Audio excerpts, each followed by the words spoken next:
Hi, good afternoon, and thanks for clicking on to the Monday edition of Vogan's European Outlook. It's the 18th of April, looking at the 2 meter temperature anomalies globally for today. And we have got actually a very chilly North America at this moment in time, which is quite interesting, where we've seen temperatures as low as -18 in Bismarck, North Dakota. That is the coldest such temperature for so late in the season on record for here. They've just had a multi-day blizzard in this region, and midwinter conditions over the last couple of days in Bismarck, and the temperature, like I say, reached 0 Celsius. We also seen -20s in the Canadian prairies, but it's very interesting to see the coverage of below normal temperatures extending from North Texas all the way to the Canadian archipelago here into much of Alaska and across the top of Greenland here. But also, we've got some very warm conditions across most of Eurasia, if you notice here. So, in stark contrast to the chill in North America, we've got a largely warmer than normal. Yeah, we do have chilly. A good swathe of China, in fact, is below normal.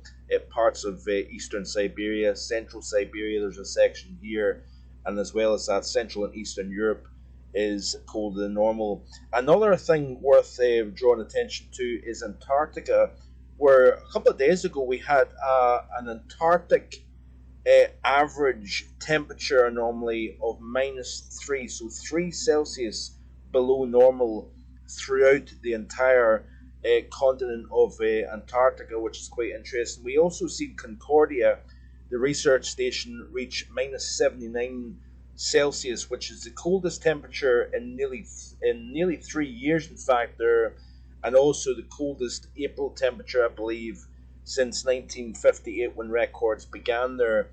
So some interesting things going on at the moment here. We do also have, of course, some very intense heat in places as well, but it's interesting that the planetary temperature is 0.1 Celsius above normal. The northern hemisphere 0.3, the southern hemisphere, which of course incorporates Antarctica, minus 0.2 Celsius, a full 1 Celsius above normal in the Arctic region, and in the tropics 0.2 Celsius.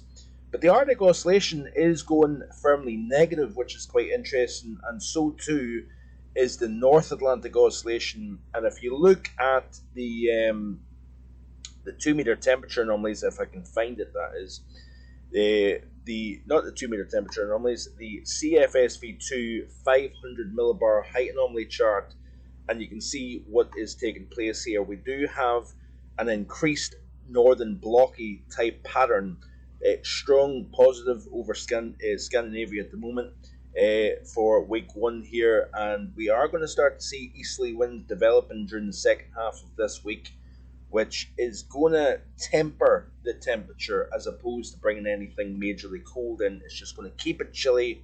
Warmest temperature is always going to be in the western side of the UK versus chilly temperatures and exposure to that east wind off the cold North Sea, of course, down the eastern side of Scotland and England here.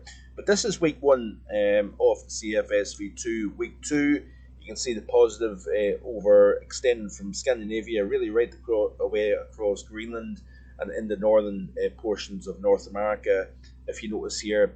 I also want to skip back, actually, because it's interesting, worth noting, that we've got a positive at the moment extending from northwest Africa into Spain and Portugal. That's bringing a pretty warm day across Iberia. But if you notice here in the week two of the model, we've got the trough developing over Iberia and northwestern parts of Africa. That indicates, obviously below normal heights, low pressure, unsettled weather, rainy conditions, possible flooding, and also cool temperatures as well here, with this classic high over low type pattern. Even in the week three, we still hold on to a negative here to the south of the British Isles, positive over Europe, positive over the North Atlantic, very blocked up type of pattern. But these blocky patterns, by the way, in late April, early May, and even through May, can often produce unsettled weather down across Iberia and France, even into the southern portion of the UK, but also very warm conditions across the northern portion of the British Isles. Northern Ireland, Scotland, many Mays gone by where we've seen temperatures into the mid 20s, actually, even in May, with a negative Arctic oscillation, North Atlantic oscillation pattern. And I think that is something that we could be heading towards for the month of May overall. And even the following week here, this is the period 7th through the 14th, still got that block, North Atlantic extending up into Greenland, much of Europe, if you notice here, notice the negative to the west of Iberia here. If you look at the European view and we'll look at the 500 millibar height anomaly chart here, let's go back to week 1. You can see the setup here, strong block over Scandinavia, as you can see here, easterly flow across the heart of the continent towards the UK. Look at the trough over Biscay, Spain, Portugal, southern France, right the way through the central Mediterranean up into the Baltic region here. Week 2, we still have that negative over Iberia, so we're going to continue to see things cool and unsettled here. Always that bit warmer further north across the northern half of the British Isles. Week 3, week 4, we've still got the negative. Notice here that we start to see the negative head up towards the north of the British Isles here, so that could indicate somewhat of a changeable setup, but also the possibility of seeing warmth coming north out of the continent, out of the Mediterranean here. So it's going to be an interesting setup here. Looking at precipitation here, let's go back to week 1, and you can see here very dry compared to normal. Scandinavia, northern half of the UK, more or less all of the UK in fact, and we've got wetter than normal southwest and southeastern portions of the continent here.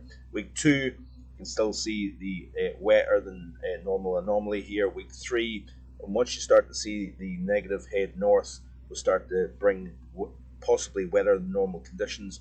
But it's not an overly wet looking outlook according to the CFSV2, so that's quite interesting here. And overall, temperatures are actually warmer than normal across much of Europe, including the UK here. Looking back at the overview chart of the GFS, low pressure to the northwest of the UK today. We're cycling in chilly Atlantic air, but nothing particularly cold. So that's trimming back the temperatures. We're going to see plenty of showers. And as that area of low pressure nears Scotland through the course of this evening, we're going to see winds pick up, longer spells of rain developing with that area of low pressure. That eventually scoots on out after bringing the unsettled conditions. We've got some showers developing quite widely, I think, during the course of tomorrow afternoon underneath that sunshine, Ireland and the bulk of England and Wales, as you can see here. And then it's as we really push towards the middle and latter half of the week, Scandinavian high pressure becomes stronger. We've got the easterly flow developing here. But look at the mess across southern portions of Europe here, indicative of that trough underneath the high to the north.